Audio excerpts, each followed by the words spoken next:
If you do not want to change, if you do not want to better yourself, if you do not want to break outside of this matrix, if you want to live in your comfortable delusion that they have built for you,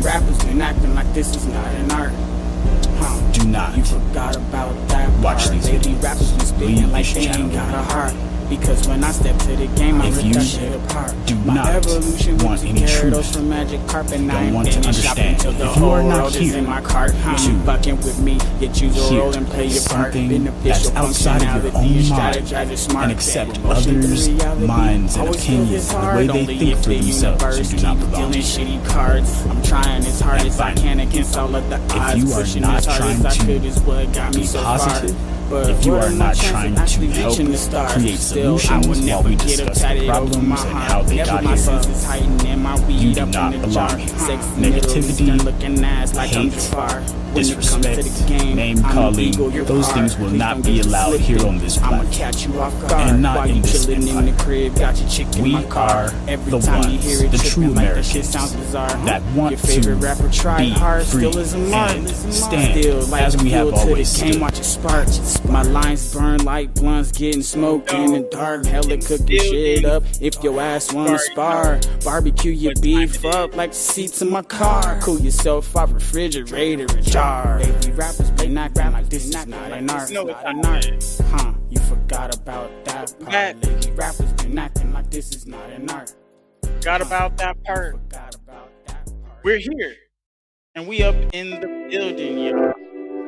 We are absolutely in the building.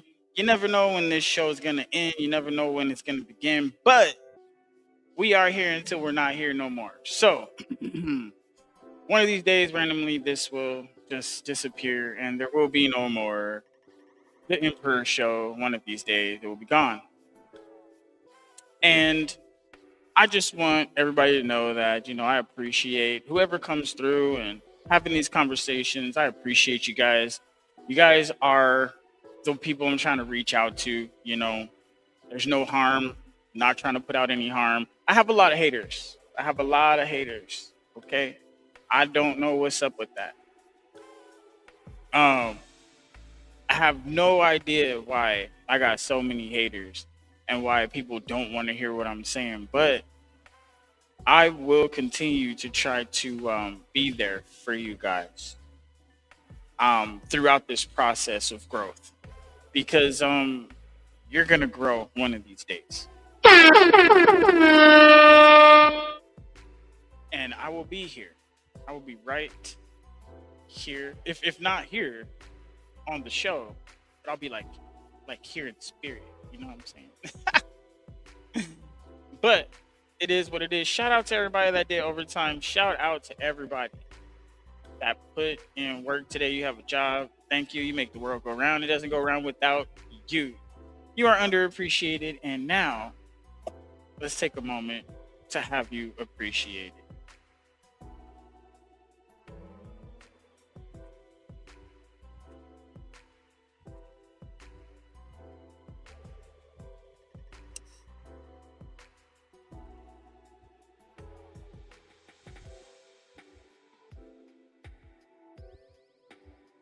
Be appreciated. Feel appreciated.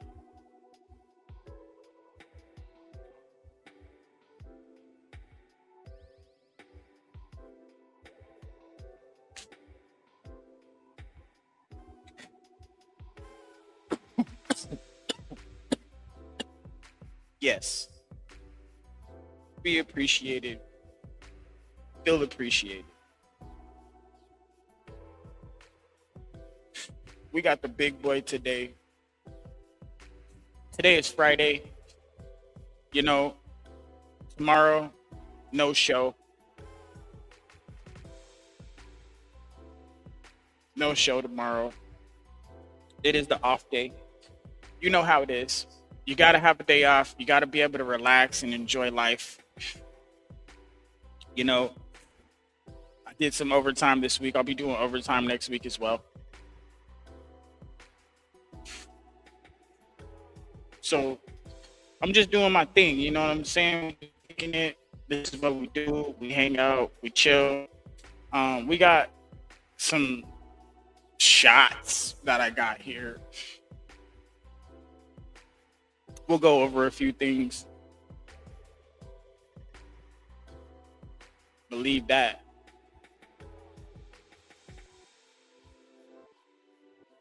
Do you have some more?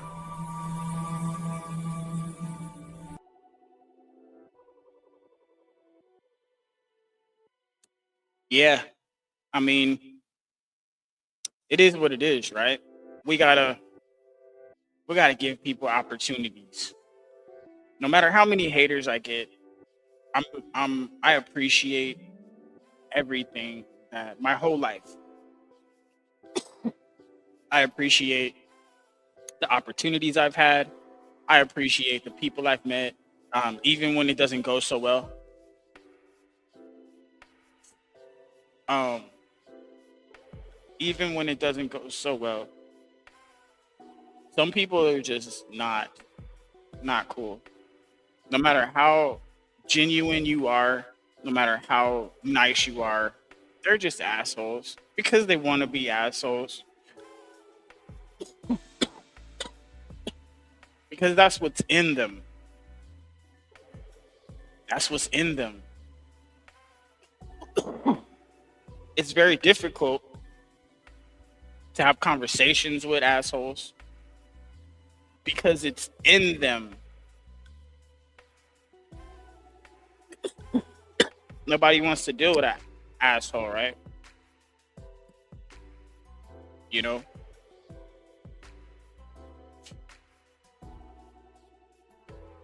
I'm very disappointed because I've given many chances. I'm talking about like many chances to people. And all we have to do is just get along for a small period of time. We don't have to be friends forever. All we have to do is be able to have a conversation enough so we can either educate the people on the other side of the screen or get your point across. I'll get my point across and they can decide for themselves.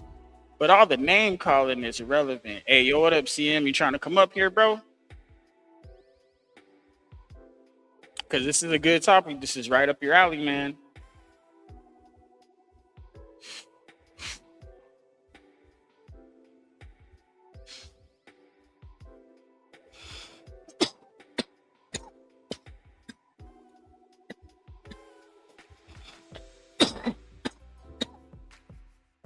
Shit, over here, we just chilling. We really are talking about the defense. Are we trying to defend America? Right? In this Christian culture of peace and choice. Freedom to choose what you want to do without being forced or coerced. This is what I think we should defend. We should stand on our business. You know, a lot of people just want to stand by and watch America fall. They don't care about Christianity or Christians or Jesus. So they don't care if these other people want to hurt Christians or anybody else that doesn't believe what they believe. Now, when it starts affecting them, that's when they're going to have a bone to pick. But all of us that would stand up and defend them, we're going to be gone because they just let us, they didn't help when it was time to help. See, some cultures are just sneaky by nature. Okay? Some cultures are just sneaky. And yeah, if we're not like, hey, yo, let's go ahead and stand on this. Let's be about the business. You know what I mean? Then how could we expect anybody else to be about the business? If we're not going to stand on it, why should anyone else stand on it?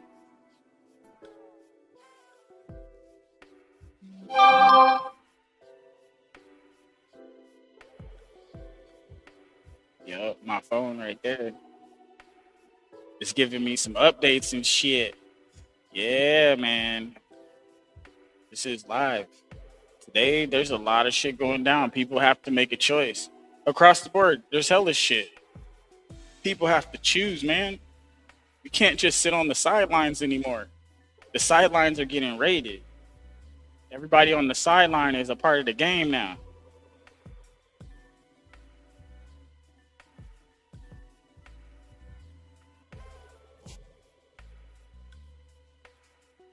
All right. Well,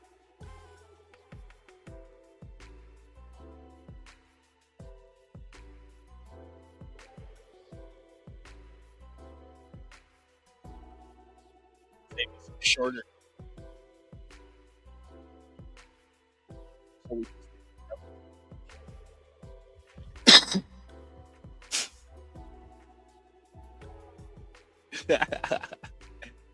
Let's see, where did we start? What was today? We'll do Seattle's updates in a second. Hold on. Where was we at? Oh wow, there was a lot of shit. There was a lot of shit today.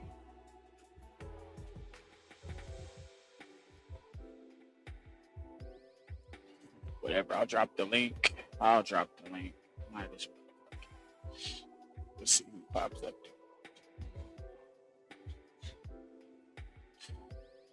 We'll see if anybody wants to have the talk.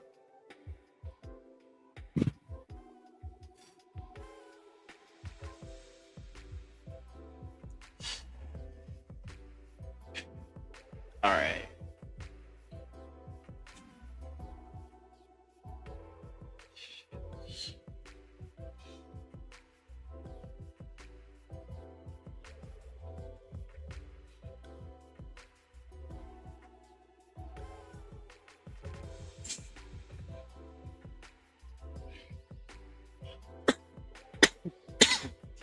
All right, whatever.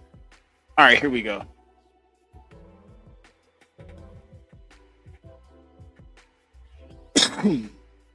All right, so these are the ones we got here. We got quite a bit. We got a fireball warning, which was interesting. I was checking that out yesterday. We had some old news that was relevant, but we did that shit yesterday, I think. Now, this PBD caught up on the stuff we covered, Fauci and the Spain invasion. We covered that yesterday. Now, the Muslim invasion in Spain got talked about a lot today, but we aired it last night first as soon as that clip came in. It was like, WTF, bruh. All right.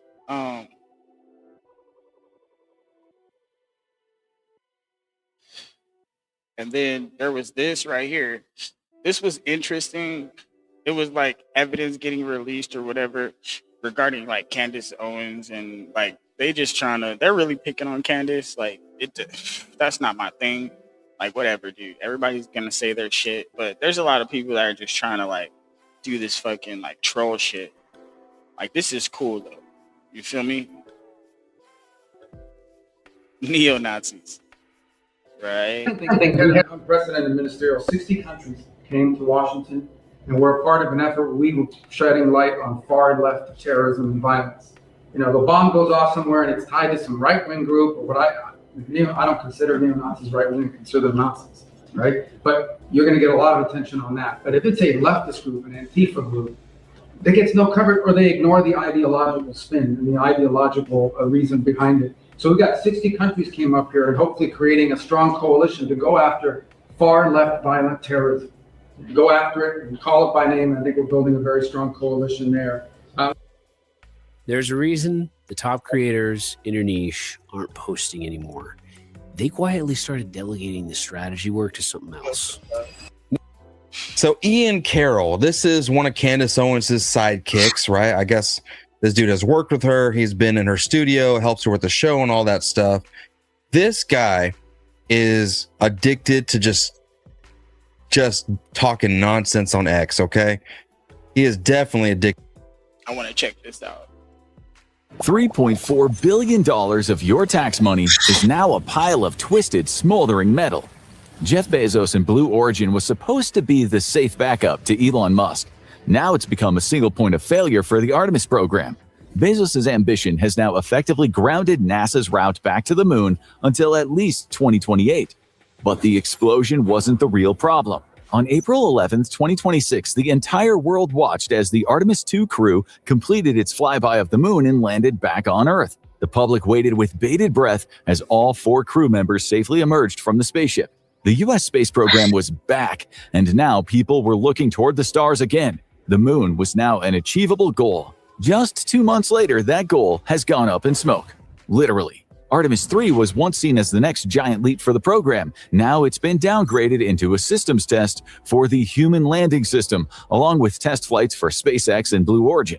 The focus will be proving rendezvous and docking technology to keep astronauts safe, as well as field testing a new spacesuit designed for the lunar surface. It closely resembles Apollo 9 in the 1960s, one of the last rehearsal missions before the moon landing. But unlike Apollo 9, there is still no clear timeline for what comes next. And it's all thanks to one man. Jeff Bezos' Blue Origin was one of the earliest pioneers of private spaceflight, founded in 2000 as NASA's dominance began to fade. Bezos saw an opportunity and positioned it for the next era of space travel, though the company had very little activity for the first 5 years. But in 2006, it launched its first test vehicle from its Texas launch site, which reached a height of 285 feet. Blue Origin became mostly known for space tourism, offering suborbital flights to celebrities and businessmen for hefty ticket prices. Detractors joked that that wasn't spaceflight, it was a glorified amusement park drop tower. But behind the ridicule, the company was building serious hardware, backed by virtually unlimited funding from Bezos himself. Soon, the government awarded a $3.4 billion contract for the Artemis V lunar lander. The ship would be the first crewed mission to land on the moon since the 1970s. It was an impressive contract for a newcomer, but would it deliver? Blue Origin had 0 successful orbital missions at the time of the government contract. But in January 2025, the company completed its first successful launch. Another mission followed in November the same year, this time carrying an unmanned NASA payload. Things looked like they were moving in the right direction, and NASA was ready to deepen its investment in the company. Bezos seemed to be the steady, reliable choice, but NASA might have backed itself into a corner. The agency has invested heavily in Blue Origin and its New Glenn prototype. If it hits a roadblock, so does NASA. In May 2026, everyone watched in horror as a New Glenn rocket exploded on the launch pad at the rocket's dedicated launch complex at Cape Canaveral. It not only destroyed the vehicle, it also severely damaged the only operational Blue Origin launch site for this type of rocket. The rocket was gone, and with it, the timeline. A tragic misstep or something more. Because this wasn't a freak accident, the disaster had been building for some time. Blue Origin, like all aerospace companies, is shrouded in secrecy. If it makes the news and it's not a planned launch, it's probably bad news. Additionally, as it's a private company, there's less transparency than there was during the glory days of NASA. As far as most people knew, things were moving along with rocket development as of early 2026, riding high off the Artemis II success. The first sign of trouble came in April 2026. Something unusual showed up at Blue Origin's 2CAT facility on Merritt Island. Drone footage revealed serious roof damage to a vertical test building used for rocket systems and tank cleaning. The clip quickly went viral, and soon after, the government stepped in and temporarily shut operations down. It wasn't labeled a major setback, but people started asking what else was going on. They would get their answer soon enough, in a fiery blaze. In April 2026, the FAA opened an investigation into the company's failure to meet benchmarks. A recent test launch failed to reach its intended orbit after hitting its second stage. This raised serious questions about whether the New Glenn rocket was ready for the job.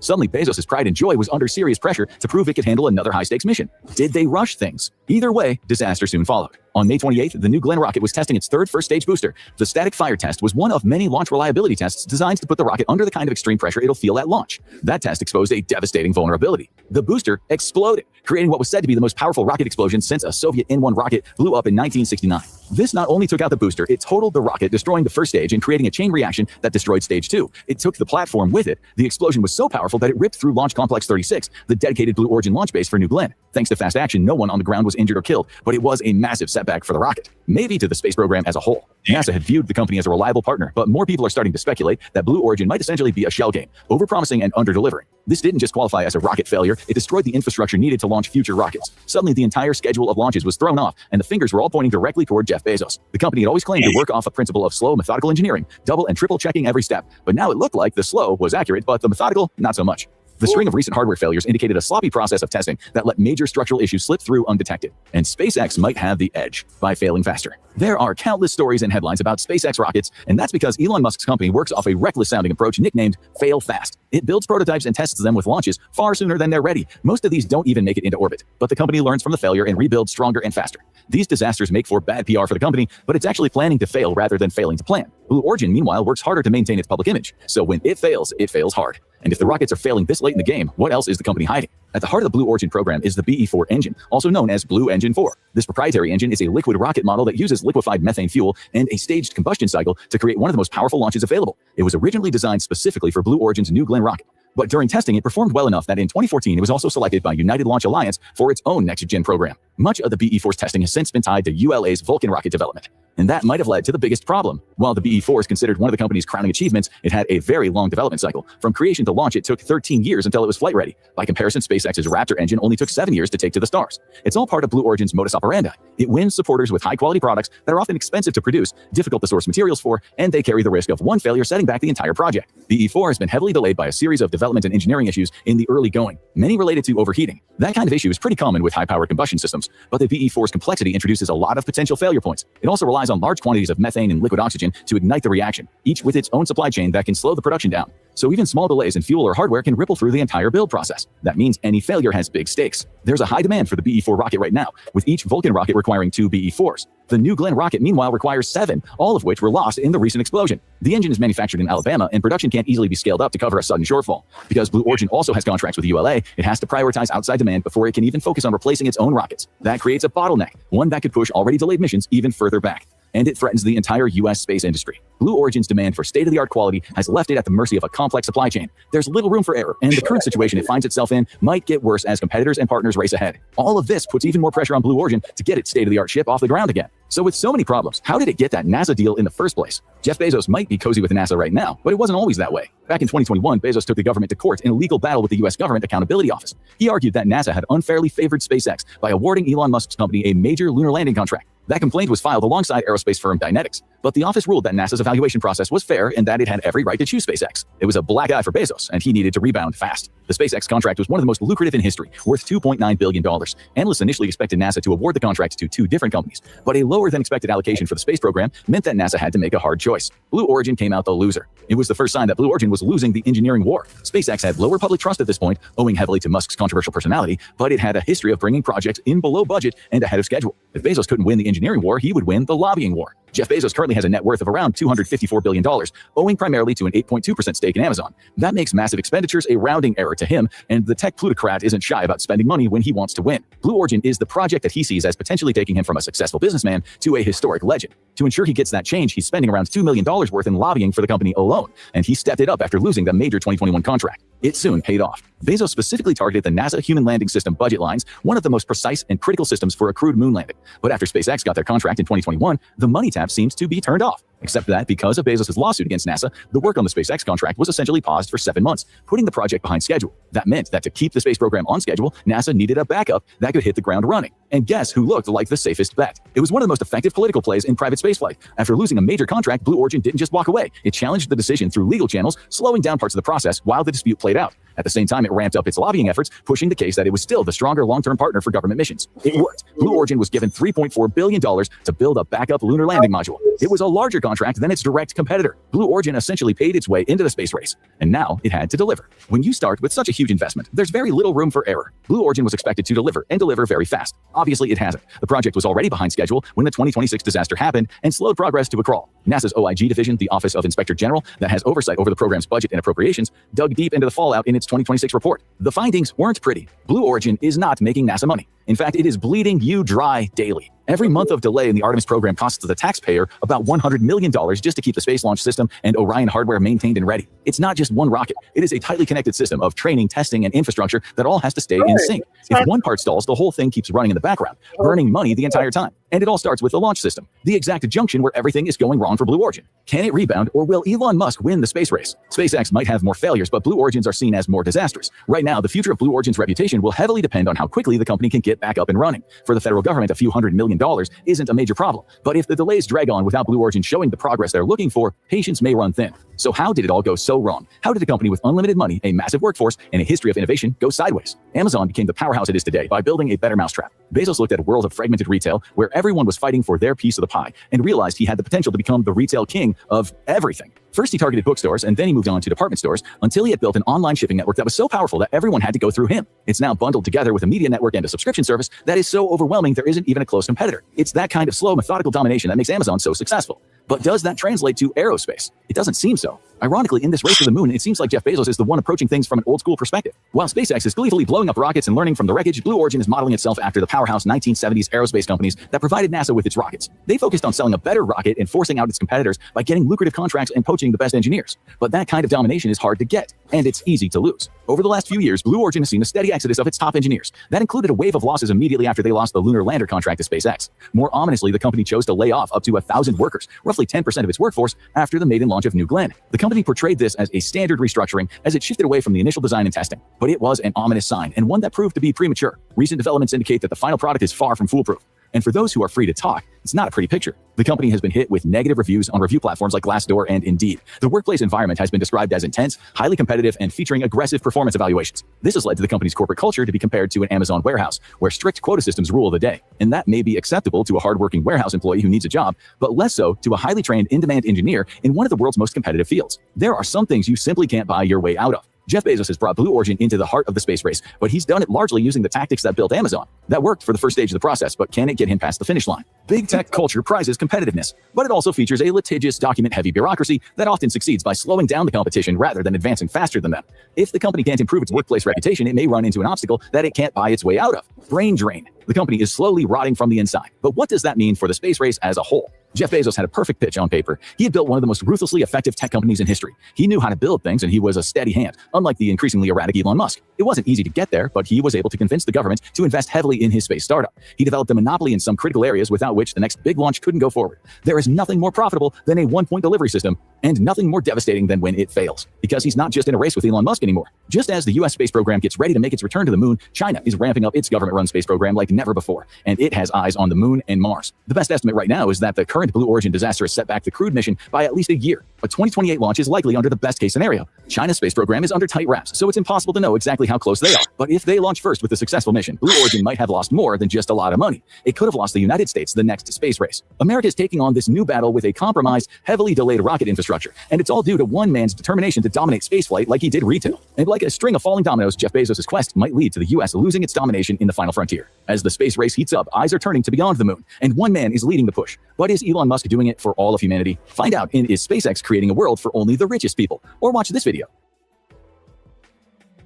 All right. So we saw this one. All right. With this one right here, that was pretty incredible. Now you see why things are the way they are. You know, there's competition. And the competition is minimized on purpose. So we're going to go ahead and we're going to check out this one right here. What is up, my ninjas? Guys, I think I have too much energy to live in normal society. I go out, I'm in normal society, and I just want to be like, guys, America is fat. And apparently you can't just go around saying that, which is super crazy. Super crazy. You know? I might have to let my dog out, as per usual. Look at her. You guys want to say hi? You want to say hi? All right. All right, stop begging. Okay, baby. Oh, yes. Yes, dear. Oh, baby.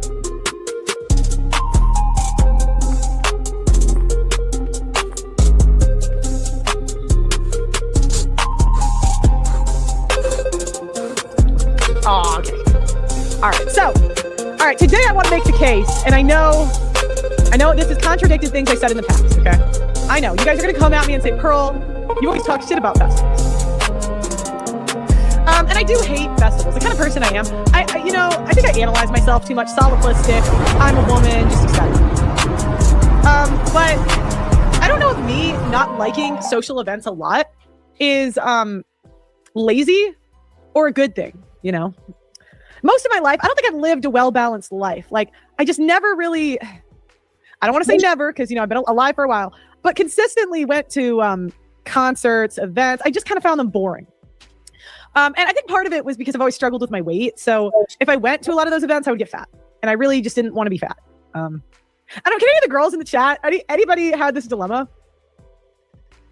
So I really missed, when I was 16 or 17, no. It's all a blur. I was 17. I actually had tickets to go to Coachella. I had Coachella tickets, I had Country Thunder tickets. And to be fair, I was pretty innocent in high school. I just didn't really do a lot. I didn't drink for most of it. I drank a little my senior year, but it was with my mom. So I don't know if is that bad? My mom was the first one to drink with me. Is that bad? I don't know. But I always played 2 sports. So I was always really busy, because I would have 2 practices back to back, go to bed, wake up the next day. I've always, athletics has just been a big part of my life. But when I was young, a lot of women did go to Coachella, Country Thunder. I'm from Chicago, so that was kind of the norm. And I wanted to be one of them. I bought my tickets for the first time ever, and I was ready to go. But then I threw a party in high school. And by the way, I just want to give you guys a little preface. I had a lot of freedom in high school, just in general. I was one of 10 kids. So we all got a ton of freedom. Never had a curfew. And part of the reason I had so much freedom was because I genuinely, for the most part, was a good kid. So the year before, I did travel sports, and my parents left me home for a month. I was by myself, and I didn't throw a single party. Didn't have people over, didn't do anything. I just went to practice, went home. I didn't, imagine, and I lived in a 10-bedroom mansion. I lived in a giant house. Nothing. But my senior year, I was feeling a little more rambunctious, and so I decided I was going to throw a party. Okay. So, but I knew it wasn't going to be a big party. It was going to be 20 people tops. So I had a few friends over, and we decided to throw a party. And I went to great lengths. Relax, dog. What? Stop. Relax. Stop. Chill. Relax. Okay. Okay. So going back to this. Where was I? What was I talking about? Oh, the party. So I had a few friends, and it was 4 friends, and we decided we were going to go on a bender for like a week straight. And I went from, by the way, I'm going to incriminate myself today. Fuck it. I'm just feeling it. I will incriminate. Okay. So, my friends, I know when I threw the party, I could count on one hand the amount of times I drank, and it was mostly with my mother. Okay. So, these 3 friends, a few of them were stoners, and this time, this party, it was like 20 people it was a week straight, basically. And it started with 4 people. Then the next day it was 10, then 15, then 20. And my family was on vacation. So I end up cleaning up the house, and everything's good. Right. And I'm going to say allegedly, I don't want to admit to a crime. Actually, it's legal now. And the funny thing was I smoked weed for the first time at this party. Now, again, I was very innocent. I never smoked weed in my life. And, I had this like blunt in front of me, and I smoked it. And I remember I was coughing, and everyone was making fun of me because I'd never smoked weed before. Right? So we clean up, we leave, and I go join my family on vacation. And then my family and I come back from vacation. And my dad gets really upset with me. Really, really upset with me. He goes up to me and he says, I found alcohol in the trash. And I was confused. I knew I cleaned up. So what do I do? Am I admitting? Am I whatever? So I don't know. My dad ends up showing me a bag full of beer cans. And I'm looking at these beer cans and I'm thinking, we drank shots. We did not drink beer at this party. So I'm really confused. I didn't drink beer. We were ripping. That was part of the problem. Some girl puked because she was ripping shots, Hold on. We gotta go out. Go ahead. That's funny, bro. Bag of beer. No, let me. What the hell is wrong with you? I'm going to make the case for Coachella. So, by the way, at the time I had my Country Thunder and Coachella tickets. And my parents, it turned out the reason my dad found these beer cans, was because my friends that I thought were my friends came back to my parents' house because they knew I was leaving and threw another party after I left. Wow. Wow. So that caused my parents to go through everything. My phone, my texts, all this stuff, right? And they actually found a text from me saying, please delete the picture of me with the weed. And it was incredible because I'd never smoked in my life before this. So my dad thought I was a stoner. And I hate weed. It's not good. It doesn't taste good. I'm like, Dad. I've never seen my dad so disappointed. He really thought I was like a druggie and going down that path. I never went down that path. I'm not going to say I never tried it, you know. I'm not going to say I never did it like I did, but I just never liked it. Do you know what happened? Every time I smoked, I felt like my arms were heavy and I would just get so annoyed. I'm like, why are my arms so heavy? Because you're relaxed, man. And then, yeah, I just never liked it. It just was never my thing.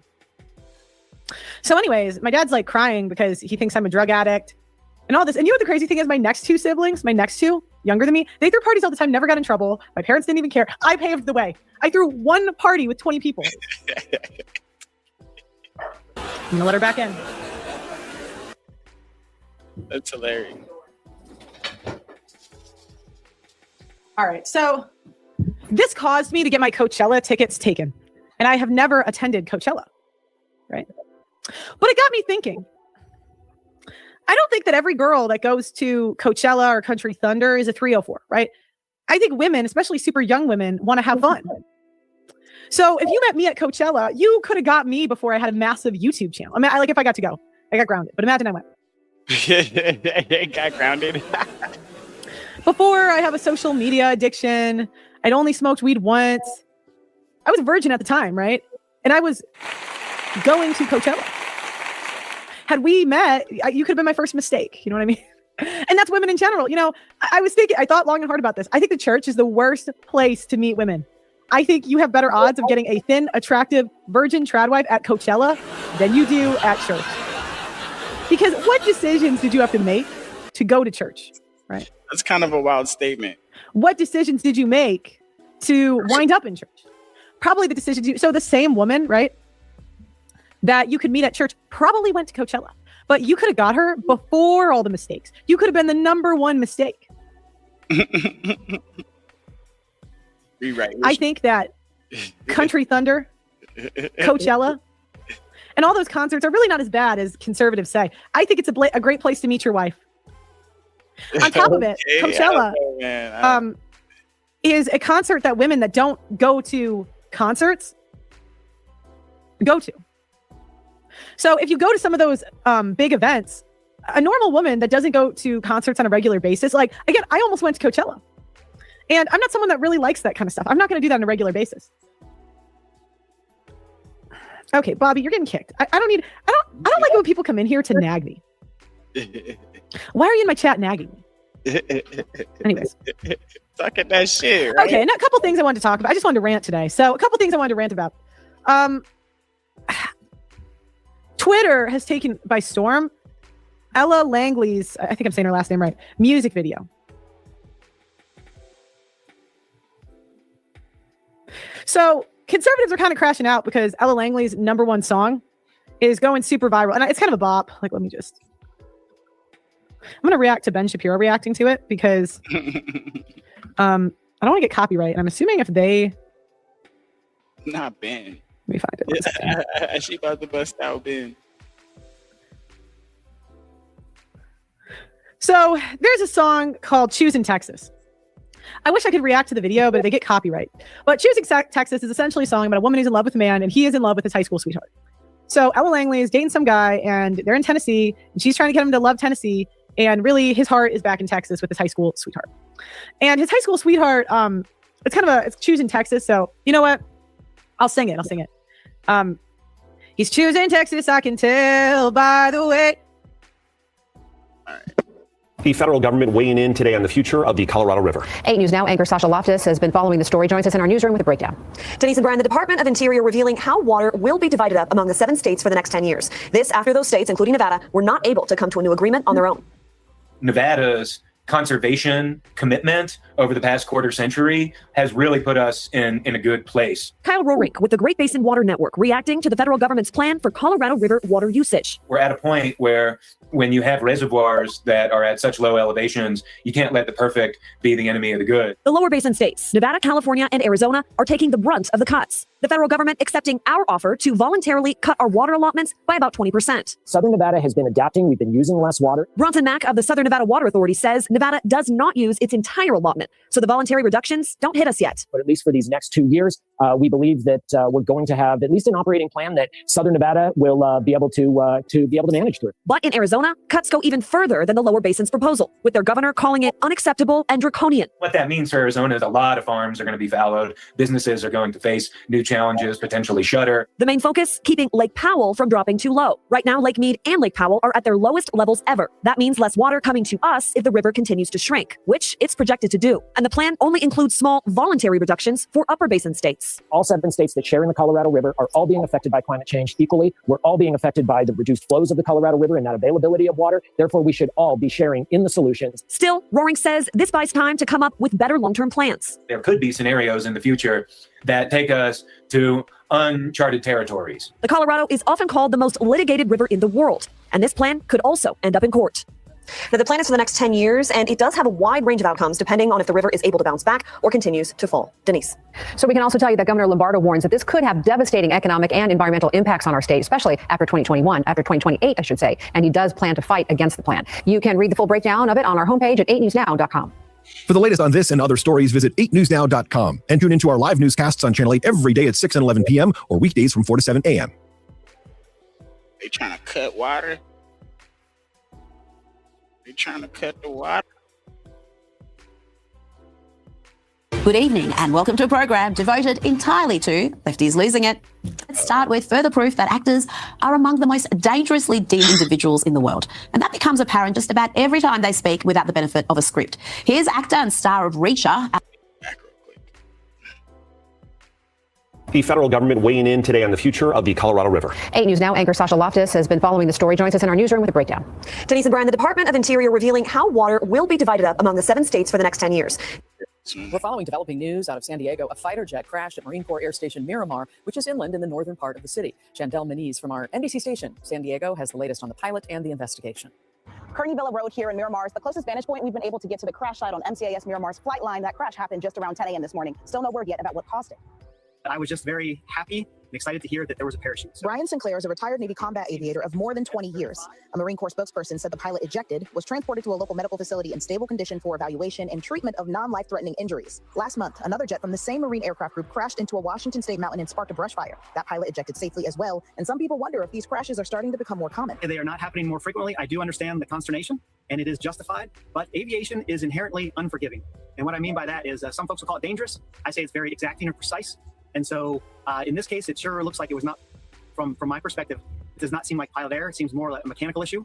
Only time and the real investigators can tell. The Marine Corps is classifying today's crash as a Class A mishap, with an F-35B assigned to 3rd Marine Aircraft Group 11. Class A mishaps are the most severe of the 4 classes. This class involves damage worth more than $2.5 million, debilitating injuries, or death. Sinclair can imagine what that pilot was thinking because he's had some close calls himself, down to having to pick a spot for the jet to land without him. I was airborne and the control stick wasn't allowing the aircraft to roll left and right. So I had to improvise and find a different way to control the aircraft, and I did it with my feet because I was a test pilot. I went through some additional training and I was able to safely land it without having to eject. Sinclair says the process from here will begin with the Marine Corps safety investigation. There will be an internal report for other pilots to learn from this, and then after some more vetting, more information will be released to the public. Sinclair says that process can take between 1 month and 6. Reporting in Miramar, I'm Chandel Maniz, NBC4. The federal government weighing.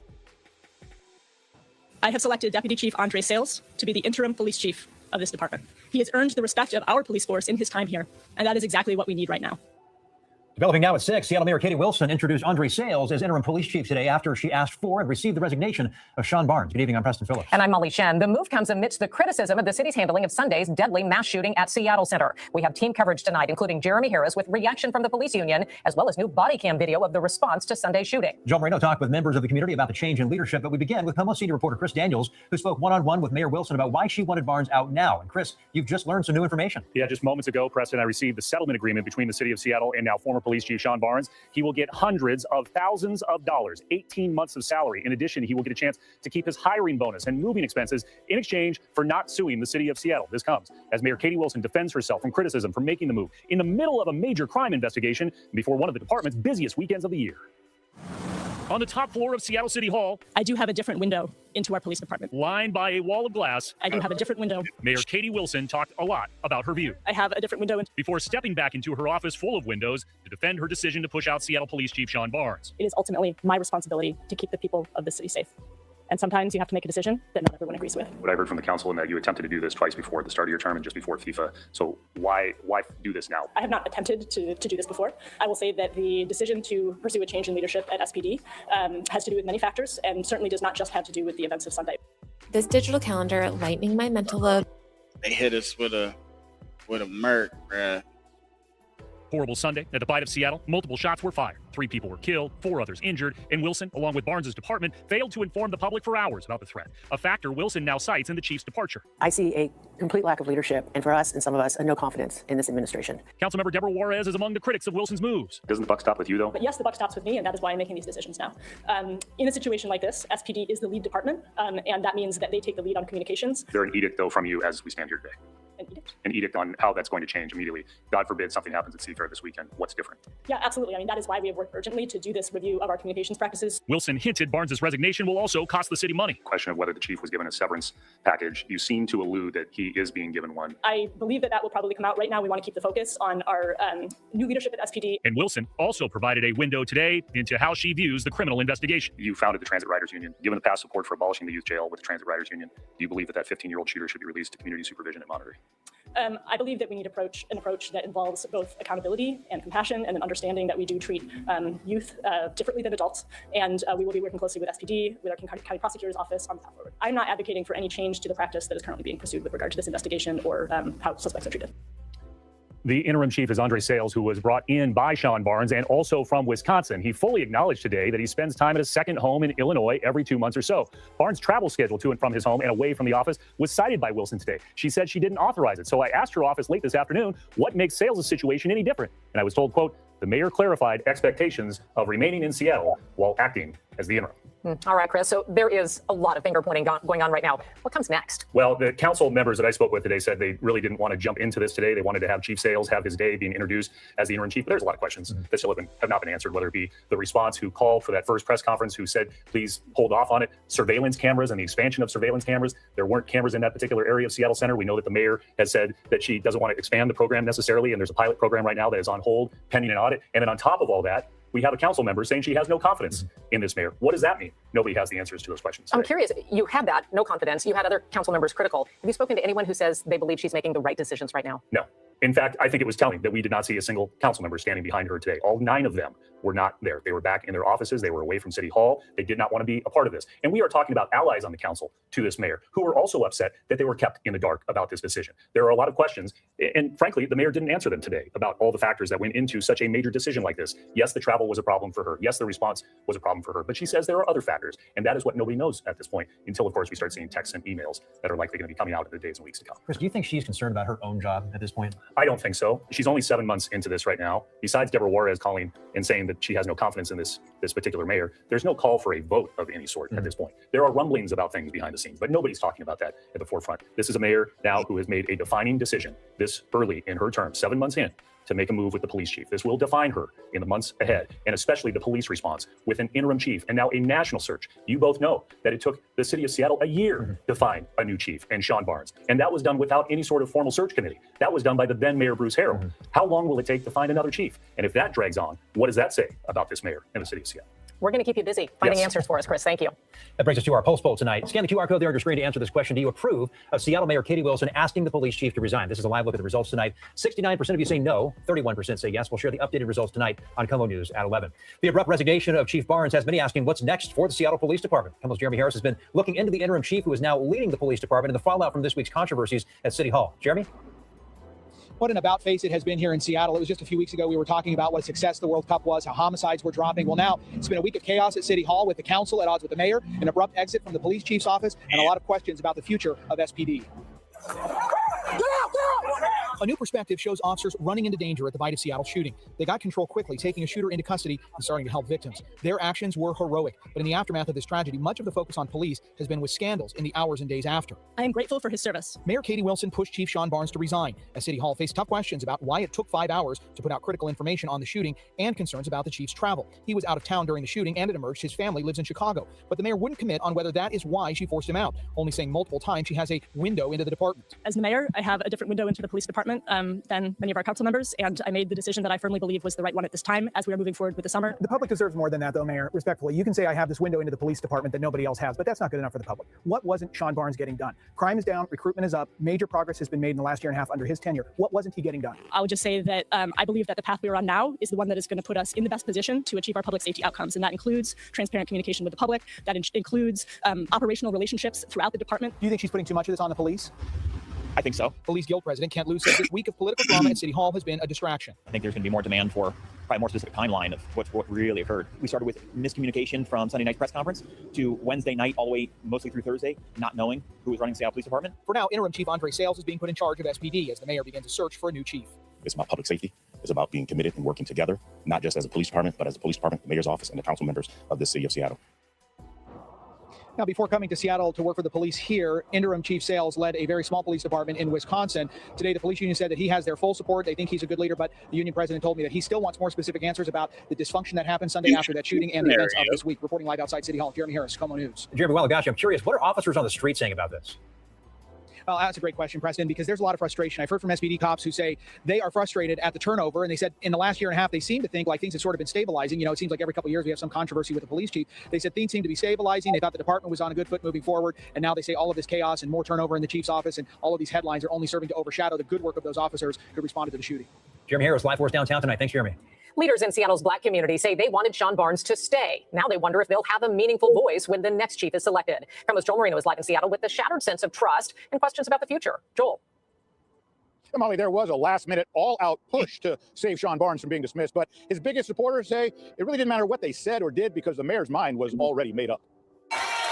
They gathered at City Hall for one final attempt to stop Seattle's police chief from being pushed out. But the meeting with Mayor Katie Wilson wasn't the beginning of a conversation. It was the end. I am grateful for his service. Yes, she listened to us, but did it mean anything? No.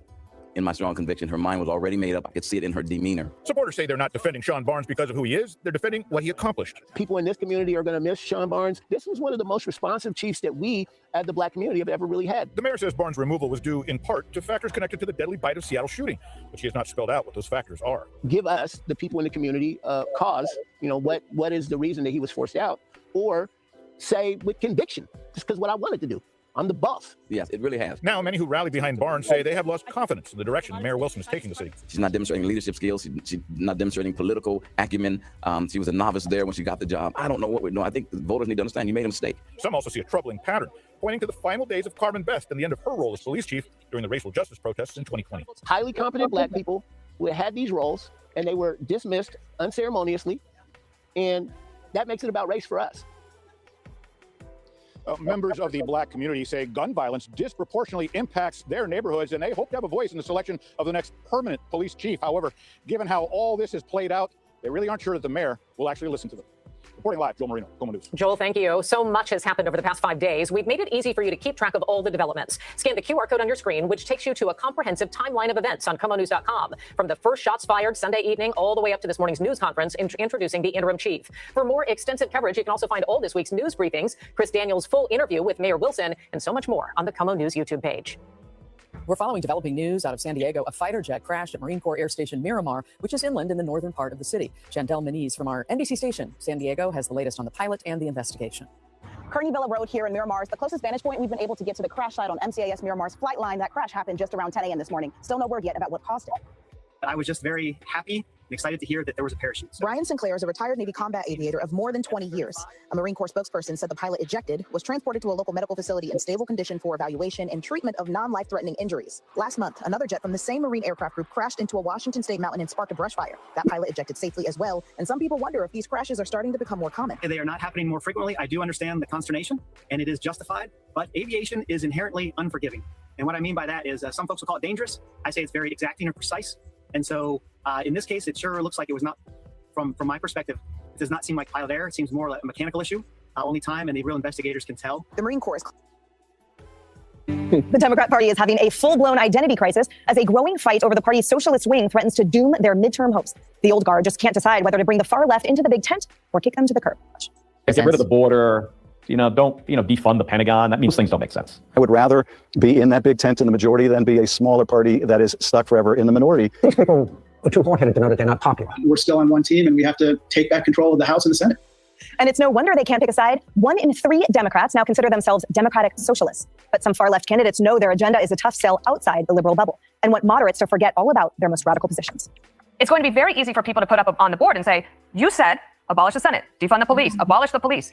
And why should they not believe that you would want to do that you would try to do that if you became governor? I believe that people can evolve. We need Trump voters from previous elections who now would like to vote for me, who have a sign in their yard. So who needs to evolve, the voter or you? The governor cannot defund the police, and I won't defund the police. All right, before we get the input from the resident Democrat at the table, Joey, weigh in with your thoughts on this. Yeah, so there's a lot to unpack. I liked what Adam Schiff said. He said, are they willing to do bold things to make the economy work and bring down costs? If they are, I don't care what they call themselves. I'm paraphrasing now. They have a place in the Democrat Party. It's like, the Nazis were willing to do bold things. The Confederates were willing to do bold things. So anybody willing to do bold things and buck the current government because you don't think it works for you, you've got a place in the Democrat Party. At some point, you got to stand for something. And socialism, hopefully, isn't the thing you're standing for. Trump is bad is the banner, right? That's what the tent says. They're throwing it over anyone who will believe or listen or entertain to Trump is bad. But what are the principles that they actually believe in when it comes to how this system of government should work and how this economy should work? Because socialism butts up against almost everything that is American. Socialism is the belief that security with limitations, with big limitations, is better than freedom and the ability to fail. That's not American in any way, shape, or form. You're selling these kids, and we want to say kids, I don't know how old she is, or I'm thinking of my son who's 16 and has learned, or 17 now and has learned better in the last year that we've had a chance to talk. But you're selling these afraid young Americans who think that they can't make it. They're like, well, our grandparents were able to buy a house for $50,000 and only have one job in their household. Like, yeah, they were also washing their clothes on a wash pan and growing their food. Like, things change. You have a lot more time on your hands. Maybe 2 jobs isn't a terrible thing because you don't have to spend half the time you have on this earth just to be able to live, just to be able to have food and prep it and have clothes and sew things back together. The whole life experience has changed. This government's been around for 250 years and it does a pretty dang good job at changing with it. So if you're going to campaign for socialism, or if you're going to be an establishment Democrat and be lukewarm, 1 foot on each side of it, then you're going to have to deal with people like that lady there who is not a great candidate, or like, I guess, Adam Schiff, who thinks you can just throw a 10 over any terrible person and call him a Democrat. And that's the thing, though. They are on the ballots.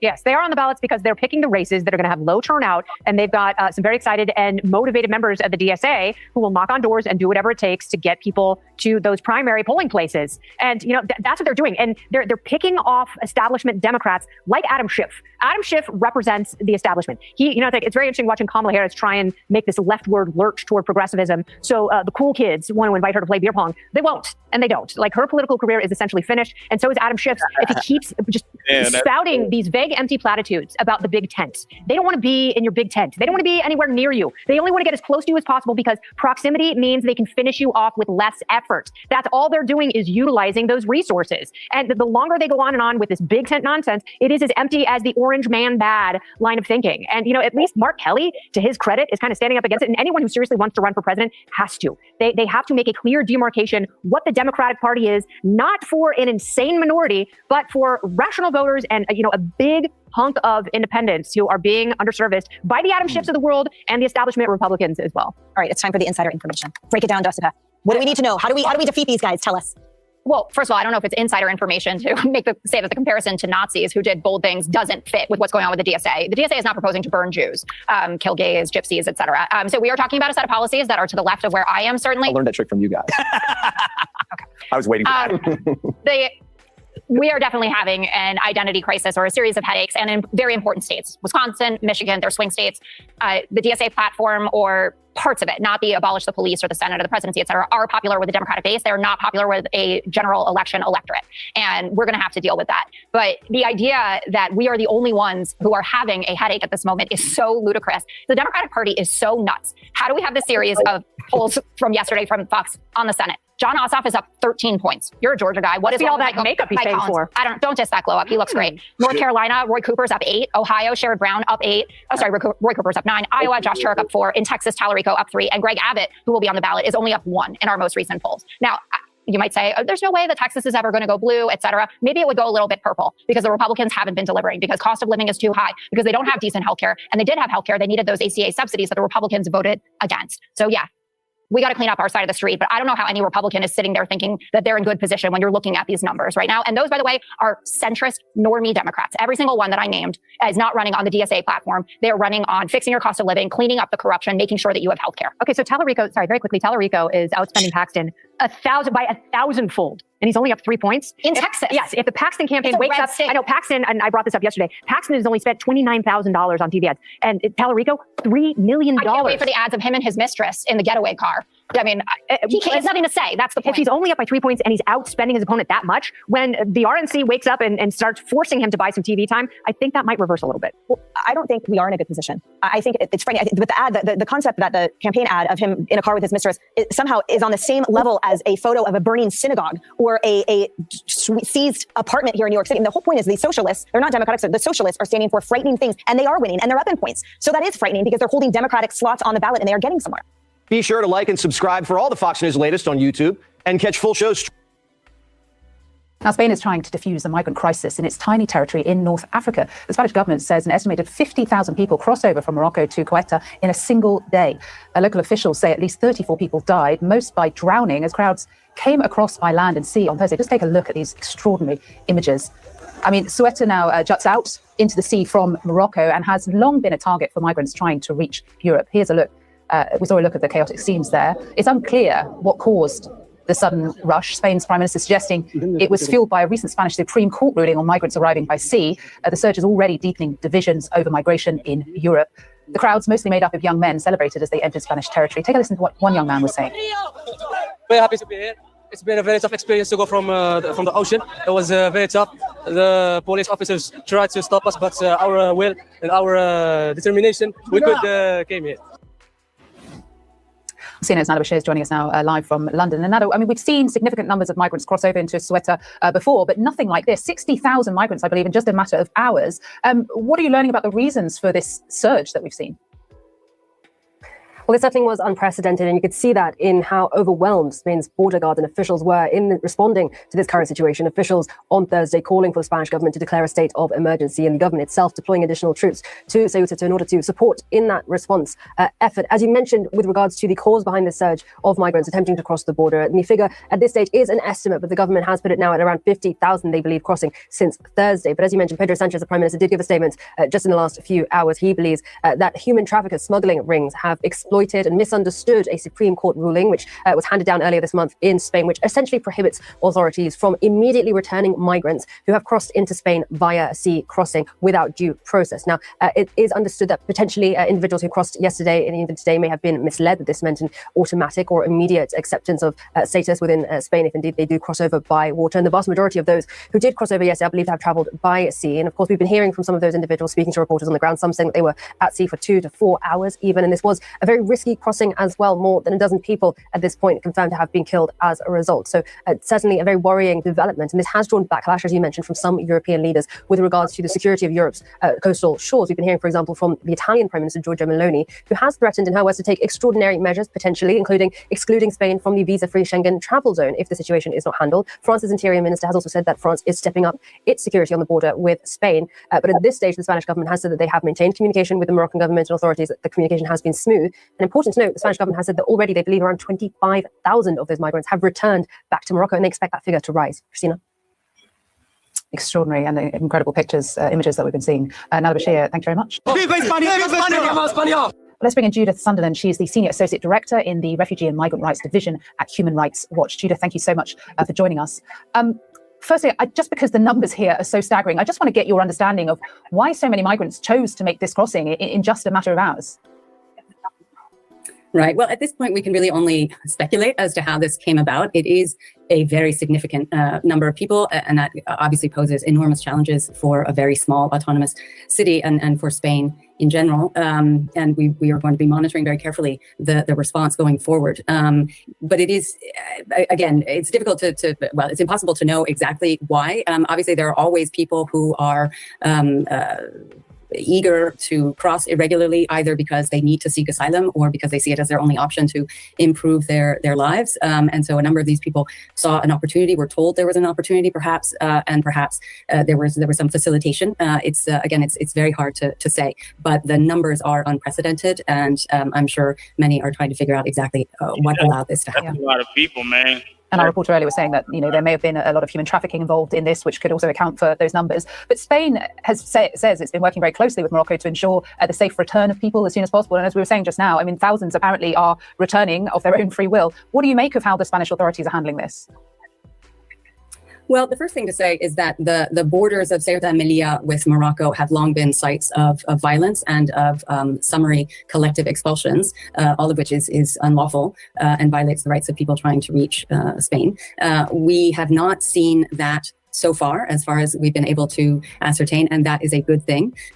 We know that Spain is saying that they will be setting up a temporary reception facility to try to process those who remain, and we hope that that process does allow for proper individual assessments as Spain is obligated to perform before they return anyone to Morocco. And we hope that in all of this, the messaging and the handling of the situation in Ceuta is such as to minimize the risk of xenophobic reactions by the local population. Now, as you know, the federal government keeps saying it couldn't possibly cut the tobacco excise. It'd be surrendering to crime gangs and all this rubbish. But while the federal Labor Party keeps saying that, there are actually people elsewhere in the party that can see that the tax is clearly a problem. Have a listen to these comments from New South Wales Labor Upper House MP Stephen Lawrence at the ALP National Conference in Adelaide last week. We need to swear the fucking reality that billions of dollars are being raised by this trade. It is going into organised crime. It is fueling misery and harm in our communities, not just illegal drugs, but also arson and other forms of harm. This is not something anymore that we can ignore. We need, as a Labor Party, to confront the fact that the price signal at some point stop working, stop being effective. Mr. Lawrence joins me now from Dubbo. Good to see you. You've clearly made the case for why the tobacco excise needs to be cut. Why is it? And you're not the only one, of course. Your Premier, Chris Minns, has talked about this before. The Corrections Minister down in Victoria, Enver Erdogan, has talked about this. And, of course, people on the other side of the aisle, you've got the coalition's talking about it now at a federal level. You've got the Premier of Tasmania, Jeremy Rockcliffe. But why is it that you can see it needs to be cut, but for some reason your colleagues in the federal Labor Party are adamant that it will do nothing?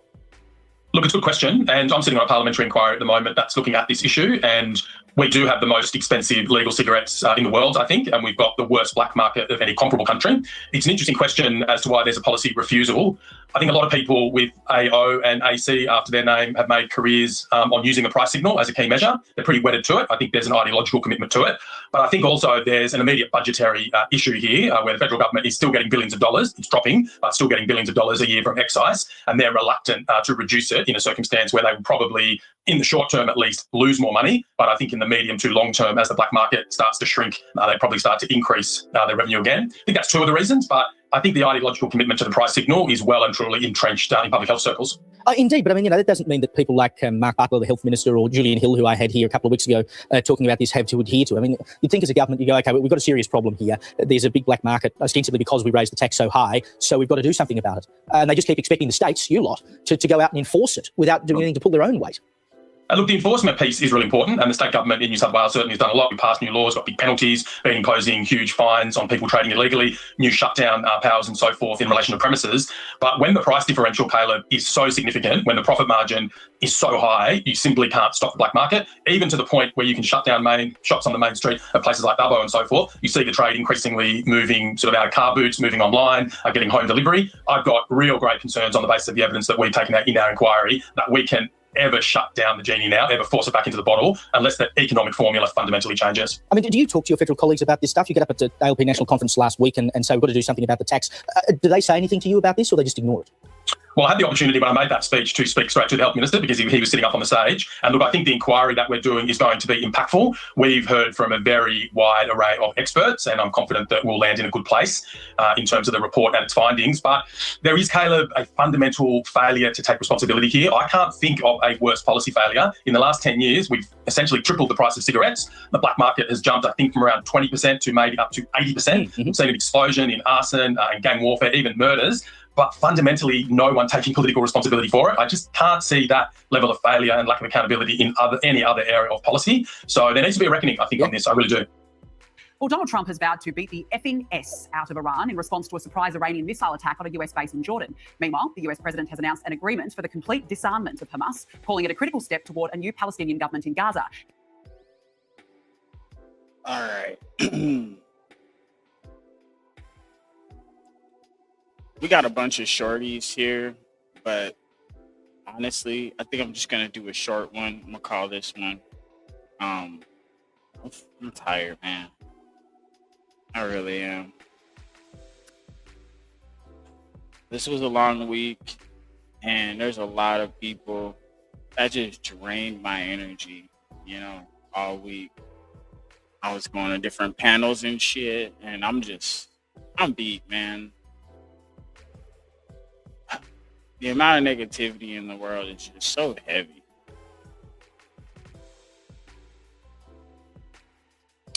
But hopefully you guys will you know, stay on your P's and Q's.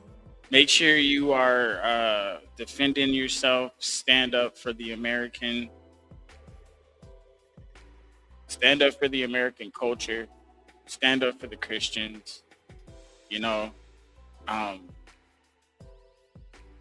we have to defend ourselves. Don't let anybody bully us. This is our country. This is our home. And that's pretty much where I stand on it. I'm not calling anybody to hurt people. Don't hurt anybody. Don't do that. But at the same time, defend yourself, protect yourself, and stand for the American dream.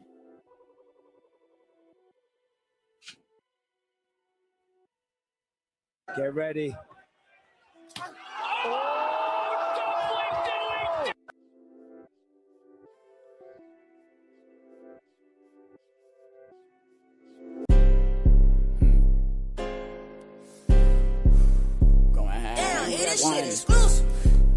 My little homegirl put me on. She said, "One, shit, brand new, free flow. Lady rappers been acting like this is not an art, huh? You forgot about that part. Lady rappers been acting like this is not an art, huh? You forgot about that part. Lady rappers been spitting like they ain't got a heart. Because when I step to the game, I rip that shit apart. My evolution with the Gyarados from Magic Carp, and I ain't finished shopping till the whole world is in my cart. Fucking with me, you choose a role and play your part. If you do not want to better yourself, if you do not want to break smart outside of this matrix, always feel this hard, only if you want to live in your comfortable delusion that they have built as hard as I can against all of the odds, pushing as hard as I could is what got me so far. But what are my chances actually reaching the stars? Still, I will never get up tatted over my heart. Never my senses heightened and my weed up in the jar. Sexy Middle Eastern looking ass like I'm Jafar. If you are not when here it comes to the game, I'm an eagle, you're par. Please don't get something that's outside of your own mind and accept others' minds and opinions the way they think for themselves, you do not belong. Your favorite rapper try hard, still is a mark. Still like fuel to the game, watch it spark. My lines burn like if you are not trying to help create solutions while we discuss the problems and how they got here, you do not belong here. Negativity, hate, disrespect, name-calling, those things will not be allowed here on this platform, and not in this empire. We are the ones, the true Americans, that want to be free and stand as we have always stood. Damn, this shit exclusive.